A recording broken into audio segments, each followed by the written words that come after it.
Hello, hello! Buwan to karon sa Gulgen, guys. Buwapo kayo karon ibiyahe, guys, kay dili init nagkisama sa dang panahon. Ang uban namong kauban, guys, nagunaon na lang dito sa Gulgen. Kami, maginahinay lang may kay na aming giulat amiga na dito mi magkita sa Manikli. Sabay mi pasulod sa Gulgen, guys, kay wala mi katuod, wala ba sila katuod kung asa ang destination. Pagsulod na mo dito, wala gyud signal ang Gulgen, guys. Uy, sa ramong gisaligan. Kay kung mga saag mi, damay-damay na dis.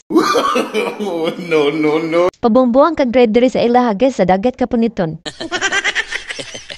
Kalsada nila dagat dayon ang kilid.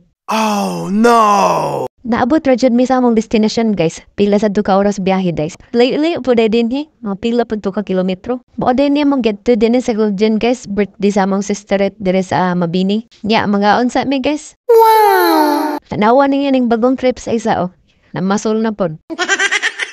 Hagoy, kachamba ka na o kinuha na sa icebox. No. The next day. Bang recall, kay inspection, sakitan. Uli sa aming pinalive, guys. Sila lang sa mo tugparola.